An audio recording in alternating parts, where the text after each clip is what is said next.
আনাস ইবনে মালিক রাদিয়াল্লাহু তাআলা আনহুর দস্তরখানে আল্লাহর রাসূল খাওয়ার পরে হাত মুছছিলেন। তো একদিন মেহমান আসছে ওনার বন্ধুরা বাড়িতে, তো দস্তরখান খুলে দেখেন ময়লা। উনি বন্ধুদের সামনে আগুনে নিক্ষেপ করছেন।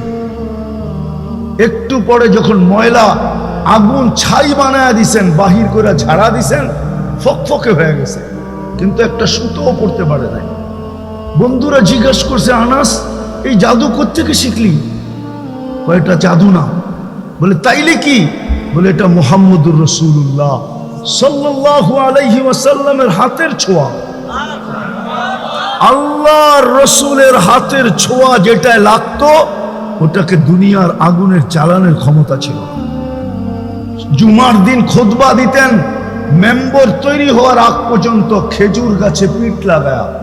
যেই দিন মেম্বর তৈরি হয়েছে, আল্লাহ রসুল মেম্বরে পা দিতে দেরি, খেজুর গাছ বাচ্চার মতো কাঁদতে দেরি করে নাই। নাইমা আয়েশা সান্ত্বনা দিছে, কাঁদিস না। যতক্ষণ পর্যন্ত সান্ত্বনা দেন নাই ততক্ষণ পর্যন্ত খেজুর গাছ কান্নায় ছিল। আমার মনে হয় খেজুর গাছ বলতেছিল, আমাকে এতদিন ধন্য করতেছিলেন পিঠের ছোঁয়া দিয়া, হায় এই মেস্তরি কোত্থেকে আইলো, কাঠ মেস্তরি। এ জানলো কি করে যে মেম্বর বানাইতে হয়? আর এই লাকড়ি সাকড়ি সে পাইলো কই? বানাইলো কেন? আমাকে বঞ্চিত করলো কেন? আমার মনে হয় বিতর্গত ভাবে তাখাইয়ুলান সে মনে হয় এটা বলে বলে চিৎকার দিতেছিল। আল্লাহ রসুল সান্ত্বনা দেওয়ার পরে তার কান্না থামছে। আল্লাহ কিন্তু আমাদেরকে আমল দিয়া মাপবে, এলাকা দিয়া মাপবে না, বংশ দিয়া মাপবে না, দুনিয়ার কোনো অবস্থান দিয়া মাপবে না। শেষ কথা বলতেছি, যদি মাপতো তাহলে দুনিয়ায় এক ব্যক্তি মাপার যোগ্য ছিলেন। কয় ব্যক্তি? কে? কয় ব্যক্তি? শুধু আবু তালেব মাপার যোগ্য ছিল। আপনারা আবু তালেবকে চিনেন না, যে 44 বৎসর রাসূলুল্লাহ মুহাম্মদুর রাসূলুল্লাহ সাল্লাল্লাহু আলাইহি ওয়াসাল্লামকে 44 বৎসর 10 মাস বুকে রেখা পালছেন। বুকে রেখা কোন আলেম একটা প্রমাণ দিতে পারবে না, একটা প্রমাণ যে আবু তালেব যতদিন জীবিত ছিল রুটা যতক্ষণ পর্যন্ত মুখ দিয়া বাহির হয়ে যায় নাই, ওই মুহূর্ত পর্যন্ত আওয়াজ না করি ওই মুহূর্ত পর্যন্ত মক্কার কোন কাফেরের সাহস হয় না আল্লাহর রসুলকে ছোট একটা পাথরের কণা দিয়া শারীরিক কষ্ট দেওয়ার। ছোট একটা পাথরের কণা মেরা কেউ সাহস করে নাই। কেন? আবু তালেবের এতটুকু দাপট ছিল, ব্যক্তিত্ব ছিল। সবাই জানতেন যদি পাথর মারলাম তাহলে আবু তালেব ইট দিয়া জবাব দিবে না। আবু তালেব তো বলবে এই পাথর কোন পাহাড়ের আগে, এটা তালাশ কর। তারপরে উঠা পাহাড় মার, যে আমার বাতিজার উপরে মারছে। আপনারা আবু তালেবের ইতিহাস জানেন না? সে কে ইতিহাসের পাতায় লেখা আছে। আবু তালেব পারস্য সম্রাটের সামনে গেলে সম্রাট চেয়ার ছেড়া দাঁড়ায় যেত। কেননা চেহারা আর বংশ মর্যাদা আর পুরা মক্কার আধিপত্য এতটুকু ছায়া ছিল যে পারস্য সম্রাট পর্যন্ত দাঁড়ায় যেত। কেননা ওই যুগে মানুষ প্রতাপশালী ছিল, বেয়াদব ছিল না। কি বেয়াদব বোঝেন? হ্যাঁ, প্রতাপশালী ছিল, কিন্তু কি ছিল না? বৃদ্ধরা বলবে, আমার কথা সত্যায়িত করবে দাড়ি পাকনাওয়ালারা। এক সময় ছিল প্রতিবেশীর ছেলে দুষ্টামি করলে বড় ভাই বা মুরব্বীরা 2টা লাগায়ও দিছে, ঠিক না? বাড়িতে যায় অভিযোগ করলে উল্টা বাড়িওয়ালারা আবার 4টা লাগাইছে, ঠিক না? এখন একটা লাগায় দেখেন, কি ডাল সরকি সব বেরিয়ে যাব, ঠিক না? হ্যাঁ, ও তো বলবে তোর বাপের কি, আমার বাপেরটা আমি ব্যবহার করি, তুই কে? ঠিক না? এখন মানুষের ভিতরে মান্যতা গণ্যতা নাই, কেননা আদব নাই। আদব কি নাই? রাগ হয়ে যায় না, কিন্তু আদব নাই। দুই পারস্য সম্রাট প্রতাপশালী ছিল, কিন্তু আদব ছিল, বেআদব ছিল না। রোম সম্রাট প্রতাপশালী ছিল, কিন্তু আদব ছিল। হ্যাঁ, হাবশার সম্রাট প্রতাপশালী ছিল, কিন্তু আদব ছিল, আদব। আবু তালেবকে দেখলে দাঁড়ায় যেত, ব্যক্তিত্বের দাম দিতেন। বাতিজার জন্য 5 বৎসর অবরুদ্ধ জীবন কাটাইছেন, কিন্তু ইতিহাসের পাতা আমাকে বলে আবু তালেবের দিকে কোনো আঙ্গুল উঠলে অটোমেটিক পাঞ্জার থেকে এটা পৃথক হয়ে যেত। এমন প্রতাপ ছিল, এমন প্রতাপ। অবরুদ্ধ করবে মক্কালারা, কিন্তু বাতিজার জন্য করছেন। বলেন, ওই রসুলকে বুকে রেখা পালছেন 44 বছর। যেই কবরস্থানে এখনো শোয়া আছে, আমি এই গত মাসে আগস্টের 16 তারিখে ছিলাম, 17 তারিখে ছিলাম। আমি যখনই ওনার কবর দেখি চোখে পানি চলে আসে। আমি ওনার কবর চিনি, আবু তালেবের কবর আমি চিনি, উনি কোথায় কবর ওনার। আমি আগস্টের 17 তারিখে মক্কায় ছিলাম, কেননা আমি তো আপনাদের দেশের স্বাধীনতা দেখি নাই। কেননা আমি 18 তারিখে চলে গেছি, জুলাই আসছি আগস্টের 18 তারিখে, 4-5 দিন ছিলাম, আবার চলে গেছি আমি কোরিয়ায়। আসছি আমি গত 22 তারিখে, আবার মনে হয় চলে যাব। আমি 17 যখনই কবর দেখি আবু তালেবের, চোখ দিয়ে পানি চলে আসে, ভিতর থেকে চিৎকার আসে, হায় আবু তালেব, পরিচিতি তো তোমারই হওয়া উচিত ছিল, মূল্যায়ন তো তোমারই হওয়া উচিত ছিল। দুজাহানের বাদশাকে তুমি বুকে পালছ 44 বছর, কিন্তু আল্লাহ বুঝাইতে চাইতেছে বংশের ফিতা দিয়ে আমরা কাউকে মাপি না। 2 চোখে 26 কোটি ক্যামেরা, 13 কোটি সরিষা যদি এক করেন, সরিষার নিচে কোনো ক্যামেরা হয় না। সরিষা পর্যন্ত ছোট, বিজ্ঞান আজ পর্যন্ত ক্যামেরা বানাইতে পারে নাই। বিজ্ঞানের ক্যামেরা আরো একটু বড় হয়, সবচেয়ে ক্ষুদ্র ক্যামেরা যেটা, ওটা আরো কয়েক গুণ বড় হয়। আমি সরিষাই ধরে নিলাম, 13 কোটি সরিষা একটা পাত্রে নিয়ে দেখেন কত বড় পাত্র লাগে। এটার ভিতরে 13 কোটি ফিট, দুটাতে 26 কোটি ফিট। কত? 26। প্রত্যেকটায় তার লাগানো আছে, তার আবার পিছে নিয়ে গেছেন তারগুলা, কিন্তু একটা আরেকটার সাথে লাগতে দেন নাই। আবার জায়গা নিছেন কতটুকু? 1.6 সেন্টিমিটার। যারা স্কুল কলেজে পড়ে ওদেরকে জিজ্ঞেস করেন 1.6 সেন্টিমিটার কতটুকু হয়। তো যেটা বুঝাইতেছিলাম, দুনিয়াতে অনেক কিছু থাকা সত্ত্বেও আপনি আপনাকে লুকায়া চলতে পারবেন। বিদ্যা থাকা সত্ত্বেও আপনাকে অজ্ঞ পরিচয় দিয়ে চলতে পারবেন। টাকার পাহাড় থাকা সত্ত্বেও ফকিরের বেশে চলতে পারবেন। উচ্চ পদস্থ হওয়া সত্ত্বেও একবারে নরমাল সাধারণ মানুষ হিসাবে চলতে পারবেন। কিন্তু আল্লাহর কাছে ফাঁকি দেওয়া যাবে না, কেননা এটা বানাইছে কে? কে বানাইছে? এটার ভিতরে সব সেট করছে কে? চালায় কে? আপনি মনে করেন ভাত খান এই জন্য চলে, ঠিক না? এটা কি বাদ দিয়া চলে? কে চালায়? এটাকে 24 ঘন্টা সুরক্ষা কে করে?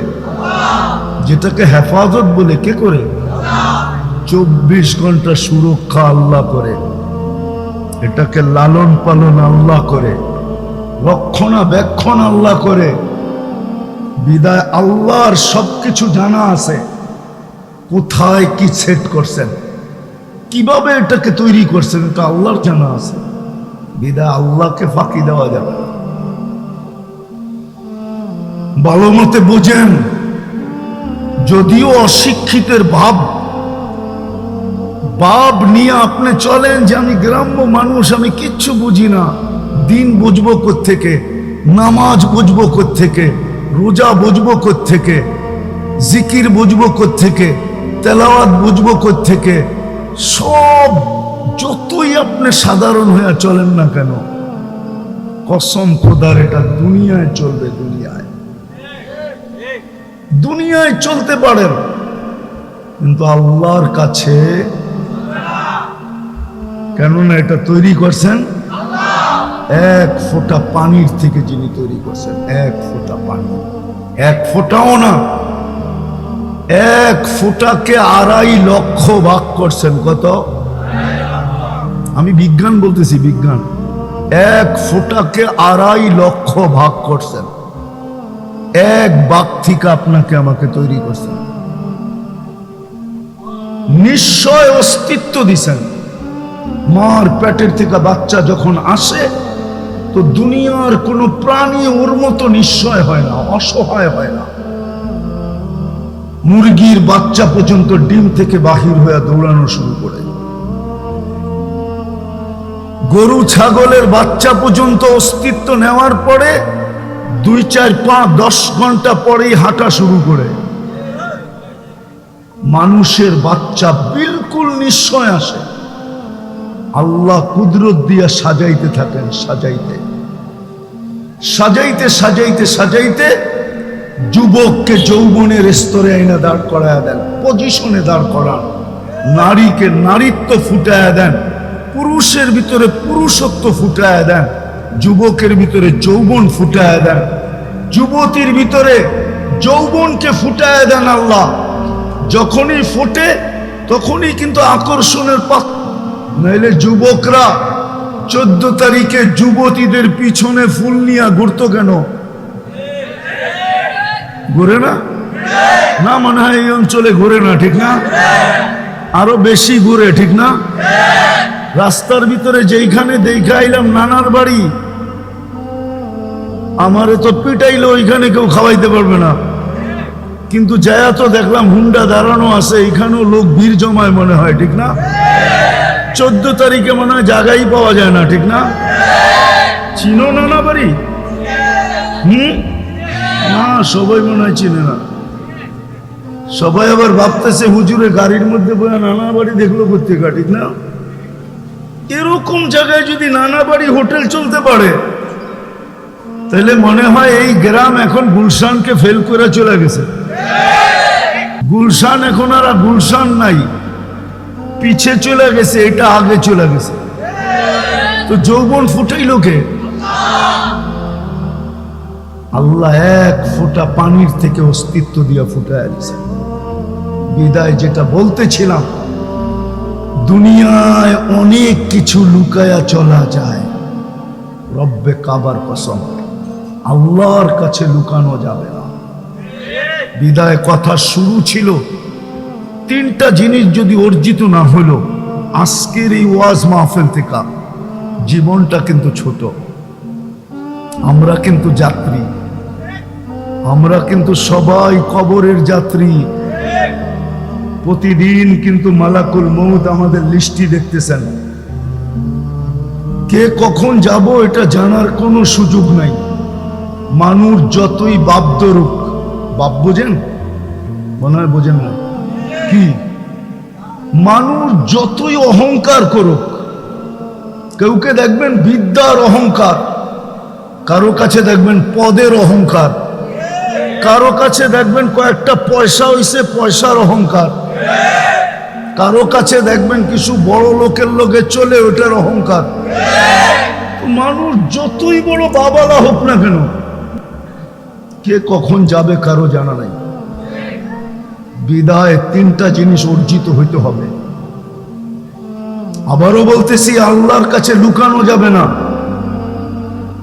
আপনি যতই ভাবেন যে আমি তো সাদা সিধা মানুষ, আল্লাহর কাছে লুকানো যাবে না। আপনি সাদা না সিধা, না আপনি সরল না আপনি সহজ, এটা আল্লাহর কাছে লুকানো যাবে না, দুনিয়ায় লুকানো যাবে। দুনিয়ায় একটু আগেই তো আমি বললাম বহুত মানুষ লুকায় চলে,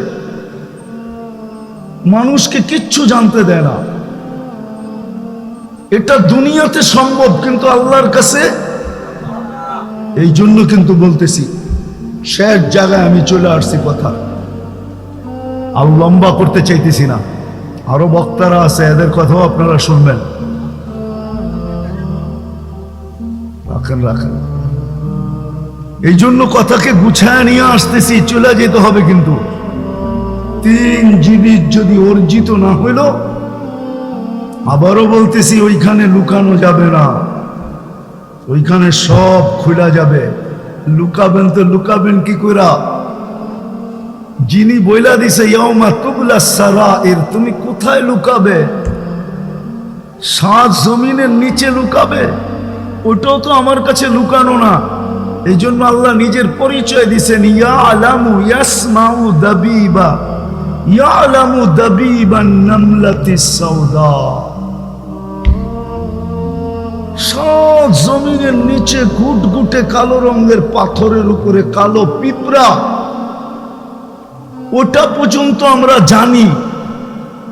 ইয়াসমাউ, আমরা শুনি, তার পায়ের পদধ্বনি আমরা শুনি, আর দেখি কোন পাও আগে করে কোন পাও পিছে করে। তুমি কোথায় লুকাবে? এই জন্য তো কোরআন বলে ইয়াউমা তুবলা সারাইর, একদিন আসবে তোমার গোপন তথ্য আমি সব মাটির নিচেতে বাড়ি করে নিয়ে আসবো। কোথায় ফাঁকি দিবেন? আরেকটা শুনেন, যদি বুঝে আসে। আল্লাহ বলে, শুনো, ইয়ালামু খাইনাতাল আয়ুনি ওয়া মা তুখফিস সুদূর। তুমি দিলের ভিতরে যতই লুকাও না কেন, সিসি ক্যামেরা আমরা লাগায় রাখছি দিলের উপরে, মনিটর আমাদের সামনে আছে, আমরা 24 ঘন্টা মনিটরিং করতেছি। তুমি দিলের ভিতরে কি গাইতেছ, কার ব্যাপারে কি গাইতেছ, ভালো চিন্তা করো না খারাপ করো, দুনিয়া হয়তো জানবে না, তোমাকে চিন্তাশীল হয়তো বলবে। দুনিয়া তোমাকে চিন্তাবিদও বলতে পারে, কিন্তু তুমি যে কি চিন্তা করো এটা দুনিয়া জানে না। তোমার সব সময় মাথা নিচে দেখা দুনিয়া আলারা তোমাকে চিন্তাবিদ বলে দিল, কিন্তু আমি আল্লাহ জানি তুমি ভালো চিন্তা করো না খারাপ চিন্তা করো। কি চিন্তা করো এটা আল্লাহ জানে। সিসি ক্যামেরা লাগানো আছে বিদায় ভালো মতে বোঝেন। কিন্তু একদিনের কথাই যদি দিলে লাগে আর গাথে, তাহলে জীবন চেঞ্জ হওয়ার জন্য যথেষ্ট,